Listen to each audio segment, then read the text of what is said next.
membaca firman-Mu. Tuhan tolong ya Roh Kudus, kami belajar bersama dan kami dapat refleksi dan implementasikan dalam hidup kami sehari-hari. Dalam nama-Mu Yesus kami bersyukur. Amin. Selamat siang teman-teman. Kita akan merenungkan tema Natal kita, penyertaan Tuhan yang sempurna, dari Matius 1 ayat 23. Sesungguhnya anak darah itu akan mengandung dan melahirkan seorang anak laki-laki, dan mereka akan menamakan dia Immanuel, yang berarti Allah menyertai kita. 2 hari yang lalu saya dapat kabar yang tidak menyenangkan pada teman saya. Teman saya kasih kabar, kemudian tidak enak rasanya. Nah, ini biasanya teman saya ini biasanya suka WA beberapa minggu, bulan tuh kadang suka WA. Mas, gimana pelayanannya? Nah, terus lama nggak ada kabar? Ya, sekitar 3 bulan nggak ada kabar. Oh, baru 2 bulanan, karena bulan lalu saya chat yang ngopi. Ini saya ngopi dengan teman di Semowono. Misalnya dia suka jalan, kalau nggak ada suaminya dia nyetir mobil sendiri, kita ketemu di Semowono bertiga berempat dengan teman. Kemudian satu teman cerita, nih teman kita yang satu ini tolong doain ya. Kenapa? Dia kena COVID baru seminggu. Dia itu tidak terlalu cantik, tapi dia buka salon. Saya lihat orang-orang yang nggak pinter dandan itu malah buka salon. Ini teman saya itu seperti itu, nggak pinter dandan tapi dia buka salon. Pernah sampai ke Medan dia dapat itu job, mungkin dari pasiennya atau apa, kenanya nggak tahu. Ya tanya gimana kondisinya, dia lemes, harus banyak makan vitamin. Memang belum ada obatnya, harus makan vitamin banyak. Nah, kemudian saya dapat kabar satu lagi dari teman yang satu lagi. Teman ini, kalau ini teman tapi memang tidak pernah ada komunikasi. Nah, komunikasi ketika awal menikah, punya anak satu gitu, minta maaf ya, agak gayanya minta ampun gayanya. Tapi sekarang aduh kasihan sekali, dia tinggal suaminya, anaknya ikut suaminya karena banyak utang. Istrinya, teman saya cewek, banyak utang, jadi nggak tahu kenapa. Jadi beberapa teman kontak-kontak ya, kumpul berkat yuk untuk nolongin dia sebisanya, semampunya. Tapi saya belum kontak lagi yang teman, ada satu teman yang begini, teman-teman dari Solo, dari Jogja, sama Kuning gitu. Ini teman yang ini juga di Semarang. Saya percaya bahwa 2 contoh hal yang kurang menyenangkan, kurang mengenakan yang dialami oleh teman saya ini, berharap mereka menyadari bahwa penyertaan Tuhan juga sempurna dalam hidup mereka. Kembali lagi ke Matius 1 ayat 23. Dalam studi Alkitab, konteks jauhnya kan sebenarnya dari Kejadian 3 ayat 15, 16, 17, 18 itu. Ketika manusia terjatuh dalam dosa, Allah berjanji bahwa dia akan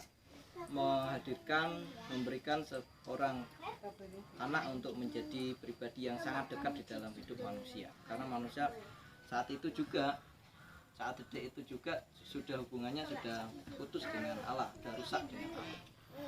Berbagai cara manusia mencari cara untuk mendekatkan diri. Kemudian kalau kita lihat, Tuhan menampakkan diri, Tuhan memilih Abraham, anak-anak keturunannya jadi 12 suku, jadi besar di Mesir, dan kemudian ditarik lagi ke tanah perjanjian. Dalam perjalanan hidup bangsa Israel, Tuhan menampakkan diri itu melalui fitur-fitur, melalui model-model yang tidak bisa dipahami oleh manusia. Kadang lewat api, kadang lewat awan, kadang lewat petir, kadang lewat asap saja, dan macam-macam. Itu penyertaan yang sangat jauh dalam diri umat dan Allahnya sendiri.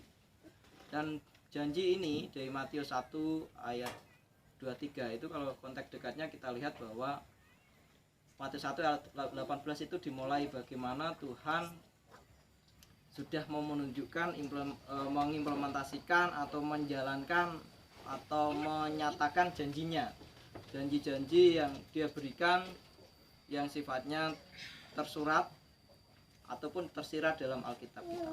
Yang tersurat contohnya dalam Yesaya 7 ayat 14. Itu kan sangat tersurat sekali, dan kita bisa memahami, mempelajari bagaimana hal-hal yang sifatnya tersirat, hal-hal yang gambaran-gambaran, semua gambaran yang kasar, gambaran kasar yang akan diwujudkan dalam kelahiran Yesus. Di Matius 1 ayat 18 kemudian 19, 20 sampai 23 ini kita kan bisa lihat bahwa utusan Allah Gabriel menemui seorang wanita, ya, Maria.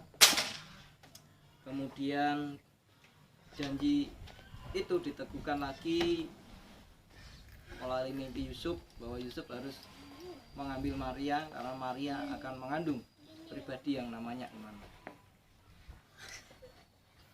Saya dapat gambaran cerita yang indah ketika saya mengingat sebuah lagu, kemudian ingat dengan Fanny atau Francis Jane Crosby. Dia lahir tahun 1820 bulan Maret. Ketika dia lahir, dia normal seperti anak-anak biasa, tapi ketika dia usia 6 minggu, dia mengalami iritasi mata. Mungkin salah pengobatan atau salah dokter, memang di biografinya dia mengalami salah pengobatan sehingga tidak sembuh, malah menjadi buta, panik. Nah, ketika masalah itu menimpa dirinya, tidak berhenti di situ. 6 bulan berikutnya bapaknya meninggal. Dan itu belum berhenti di situ. Ketika bapaknya meninggal, mamanya tidak bisa merawat dia karena harus cari nafkah, dan dia harus mamanya harus membangun kehidupan barunya. Sehingga Fanny ini dititipkan sama kakek nenek. Nah, untungnya kakek neneknya ini orang yang takut Tuhan. Neneknya setiap hari, ya, sesuai pertumbuhannya Fanny, selalu menceritakan firman Tuhan dalam hidupnya. Seperti anak normal biasa, dia ingin bermain. Ketika dia bermain, teman-temannya tertawa, bercanda, sukacita melihat alat-alat permainan, dan situasi bermain sangat menggembirakan, dan Fanny hanya bisa tersenyum dan tertawa. Dan setiap saat ketika dia bermain, dia setiap saat itu juga curhat sama neneknya bahwa aku sedih, aku tidak bisa seperti temanku. Tapi ketika dia usia 7 tahun lebih dikit, dia bisa membuat puisi yang sangat menyentuh hati. Saya bacakan puisinya untuk kita semua. Oh, aku anak yang sangat berbahagia, meskipun tidak bisa melihat. Aku memutuskan bahwa di dunia ini aku akan berpuas hati. Banyak berkat kunikmati yang tidak orang lain dapati. Untuk menangis atau berduka karena aku buta, aku tak akan melakukannya. Jadi ketika usia 7 tahun, spiritualitasnya sudah sangat dewasa sekali. Dia membuat sebuah puisi yang indah. Puisi yang menggambarkan siapa sesungguhnya Fanny itu. Dia tidak akan bersedih, dia tidak akan meratap bahwa dia orang yang buta, tidak bisa menikmati alam atau keindahan. Dan puisi ini adalah karya tulis pertamanya dia. Dari 9.000 di akhir hayatnya dia bisa menulis himne atau lagu-lagu Kristiani sampai 9.000 karya. Dan yang puisi tadi adalah yang pertama dia tulis ketika dia usia 7 tahun. Dan lagu yang sering kita nyanyikan adalah Ku Berbahagia Yakin Teguh, adalah hasil karya seorang anak yang tidak bisa menikmati keindahan alam semesta ini. Tetapi dengan mata hatinya, dengan melihat gelap, dia bisa melihat terang yang bisa menjadikan dunia ini makin indah. Dunia ini, umat manusia, umat Tuhan makin dekat dengan Tuhan, menyembah Tuhan. Hingga di hasil karya-karyanya, pujian-pujian yang dia tulis, himne-himne yang dia tulis, memberkati banyak umat manusia, dan sampai sekarang kita nikmati. Yesaya 7 ayat 14, di situ sudah muncul kata Immanuel. Ben Wikara Semo, Immanuel. Sebab itu Tuhan sendirilah yang akan memberikan kepadamu suatu petanda, sesungguhnya seorang perempuan muda mengandung dan melahirkan seorang anak laki-laki, dan ia akan menamakan dia Immanuel. Nah, Immanuel itu ada 2 kata penting. Imanu dan L itu menunjuk kepada Allah, dan Imanu itu kita, bersama kita, beserta kita. Jadi dua kata ini tidak bisa dipisah. L itu menunjuk pada Allah. Dan uniknya kalau di Matius 1 ayat 23 penulis langsung memberi penjelasan Immanuel itu Allah beserta kita. Tapi bahasa Immanuel, bahasa Ibrani Immanuel itu sudah dipakai. Contohnya di tadi Yesaya 7 ayat 14 itu sudah menunjukkan. Ada lagi di Yesaya 9 itu sudah dipakai, tetapi mereka tidak menunjukkan artinya, tidak perlu ada penjelasan. Tetapi Matius itu dijelaskan lagi, dipertegas artinya Tuhan Allah beserta kita. Ada 3 hal yang pagi ini saya sharekan berkaitan dengan penyertaan Allah yang sempurna, yang Immanuel itu Allah beserta kita. Yang pertama adalah Allah menyertai kita dalam segala kondisi. Allah menyertai kita, dan janji itu ditegaskan lagi di Matius 28 ayat 20b. Aku akan menyertai kamu sampai kapanpun. Ketika dia belum lahir, tentunya Yesus tidak bilang, ya, malaikat yang bilang dan dia belum lahir. Tapi ketika dia meninggalkan orang-orang yang dia cintai dan umat manusia di bumi sampai sekarang dan yang akan datang, dia berjanji, aku akan menyertai kamu semuanya. Apapun keadaanmu, aku akan menyertai. Menyertai itu membarengi dan mengiringi di masa-masa kondisi yang sulit, sekalipun ia membarengi, ia mengiringi. Nah, masalahnya adalah kadang kita tidak menyadari bahwa segala tindakan yang kita ambil dan resiko dari tindakan yang kita ambil itu Allah menyertai. Ada tindakan-tindakan dan akibat dari tindakan kita yang dalam tanda kutip tidak menyenangkan hati, terpuruk lah ya. Itu kadang kita baru mencari Tuhan dibanding dengan tindakan atau akibat yang kita lakukan itu menyukakan. Misalkan tindakan saya cari bakso karena lapar, hujan-hujan makan bakso. Makan bakso, doanya cepat. Doanya makan enak. Terima kasih sudah makan bakso. Tapi ketika saya ada kabar teman saya itu beberapa jam harus mikir kan, yang nggak enak itu tindakan yang diakibatkan kabar orang lain berkaitan dengan teman. Beda ya.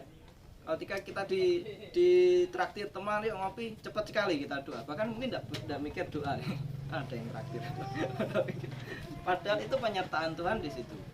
Baik yang gelap, baik yang terang, baik tindakan yang sehat maupun sakit dalam tanda kutip, sehat emosi, sehat fisik, maupun tidak sehat emosi, tidak sehat fisik. Itu Tuhan menyertai. Nah, kita kadang merasa bahwa penyertaan Tuhan itu adalah penyertaan yang kita butuhkan, memang penting buat hidup kita. Padahal tidak. Tindakan dosa kita pun Tuhan menyertai. Nah, itu karena janjinya. Janji Tuhan menyertai kita dalam segala keadaan. Nah, ini penting untuk kita refleksi, apakah sepanjang tahun ini kita menyadari bahwa Tuhan itu betul-betul kita rasakan penyertaannya dalam segala kondisi kita. Kalau kita refleksi ya, kita itu cenderung manusia ya, kita sendiri atau kebanyakan manusia akan lebih mudah kita merasakan kehadiran Tuhan itu saat Tuhan memang betul-betul kita butuhkan panjang tahun. Mungkin saya sama Kak Guntur pasti beda. Kak Guntur mungkin setahun ini merasakan penyertaan Tuhan yang hebat, mulai dari mikir nikah, suratnya nggak beres gitu. Nah, saya kan aman-aman saja ya, paling yang memikirkan keadaan pekerjaan atau pelayanan aja ya. Nah, dia mikirkan pelayanan, mikirkan. Nah, orang lain juga akan berbeda memikirkannya. Ini kesulitan saya sulit ini. Saya cari Tuhan. Kalau bahasa Jawa, kalau ada masalah lagi sambat. Duh Gusti kan gitu. Gusti, sambat aku kan gitu. Orang Jawa atau mungkin daerah lain juga gitu. Sambat atau apa ya? Bahasa Indonesianya. Mengeluhnya pada Tuhan itu lebih banyak kalau ada masalah. Tapi kalau masa yang enak kan kadang Tuhan tersampingkan. Tapi janji Tuhan tidak memandang kondisi. Dia ada dalam kondisi gelap, Tuhan ada. Kondisi kita dalam keadaan gelap, Tuhan ada. Kondisi kita ada dalam keadaan terang, Tuhan ada. Kondisi kita dalam keadaan kenyang, Tuhan ada. Kondisi dalam keadaan kita lapar, Tuhan ada. Yang kedua adalah Allah turut berkarya dalam segala, Allah turut bekerja dalam segala kondisi. Roma 8 ayat 28 gitu ya. Kita tahu sekarang bahwa Allah turut bekerja dalam segala sesuatu untuk mendatangkan kebaikan bagi mereka yang mengasihi Dia, yaitu bagi mereka yang terpanggil sesuai dengan rencana Allah. Fanny tadi, Francis Jane Crosby tadi, kalau dia tidak menyadari, tidak memahami bahwa setiap langkah tindakan hidupnya dia dalam masa gelap, kan secara fisik dia gelap, Tuhan beserta, mungkin dia akan jadi seorang anak perempuan, kemudian jadi perempuan remaja, perempuan dewasa, kemudian punya anak dan mati. Tapi dengan kondisi yang sangat-sangat terbatas, dia bisa mengubah dunia menjadi lebih dekat dengan Tuhan lewat pujian-pujian atau himne-himne yang dia hasilkan, yang dia ciptakan. Sampai saat ini ya, sampai saat ini kita masih suka dibawa lebih dekat, merasa lebih dekat dengan Tuhan ketika kita menyanyikan lagu favorit tadi. Misalkan lagu favoritnya saya, Ku Berbahagia Yakin Teguh. Nah, kalau Fanny ini tidak menyadari bahwa setiap peristiwa yang dia alami itu Tuhan turut berkarya, Tuhan turut bekerja, mungkin dia nggak bisa memberi kontribusi yang besar bagi dunia. Demikian juga dengan banyak orang, bahwa Tuhan kadang dianggap tidak bekerja dalam tindakan orang itu. Merasa Tuhan mengabaikan sikap dan tindakannya atau peristiwa yang dia alami. Padahal Tuhan tidak begitu. Janjinya Tuhan Immanuel, yang Immanuel itu Tuhan selalu bersama. Tindakan-tindakan kita yang kita ambil, Tuhan bersama dengan itu, turut bekerja bersama itu. Segala yang terjadi dalam diri kita merupakan rancangannya Dia ya. Dia turut bekerja dalam tiap tahapan rancangannya itu. Nah, terkadang memang kita sedikit muter dari rancangannya, tapi muter pun itu Tuhan selalu bersama. Tuhan tidak pernah, karena janjinya Immanuel itu. Ketika kita percaya sama Dia, Dia menjadi Raja kita, menguasai hidup kita, itulah kemanapun kita ada, Dia ada, karena Immanuel itu. Yang ketiga adalah Allah tidak meninggalkan kita dalam segala kondisi. Dia tidak membiarkan. Dia artinya tinggal, tetap melekat, tetap tinggal menjaga, melindungi. Kalau kita lihat di Yohanes 15 ayat 4 bicara tentang pokok atau ranting, kita harus melekat pada pokoknya, yaitu Yesus sendiri. Dan Yohanes 17 ayat 12 berkaitan dengan syafaatnya Dia. Dia bicara sama Bapaknya, aku melindungi dia, aku melindungi murid-muridku, aku melindungi manusia yang aku cintai, yang aku sayangi. Nah, demikian juga aku akan melindungi mereka terus selamanya. Aku akan menyertai mereka terus selamanya. Nah, umat manusia kalau dia mau tinggal bersama Tuhan, kita tinggal bersama Dia, melekat sama Dia, penyertaannya sama. Banyak orang yang melepaskan lekatannya jadi ranting yang lepas sehingga kering dan mati tentunya. Tapi ini janjinya bahwa setiap kita yang percaya padanya, Dia melekat pada kita. Dia tidak meninggalkan kita. Mana mungkin pokok anggur meninggalkan ranting? Mungkin. Karena sumber kehidupannya adalah pokok, bukan rantingnya. Sumber nutrisi itu pokok. Dia berjanji seperti itu. Ketika doa syafaatnya Dia di Taman Getsemani, aku berjanji melindungi mereka, aku memberikan hidupku, bahkan aku memberikan nyawaku nih besok buat mereka. Nah, selamanya aku akan menjaga mereka. Demikian juga kita ini dalam kondisi saat ini Tuhan menjaga kita. 3 hal yang saya bagikan jadi renungan bersama kita pagi ini. Penyertaannya sempurna, Ia menyertai kita, Ia turut bekerja, Ia tidak meninggalkan kita.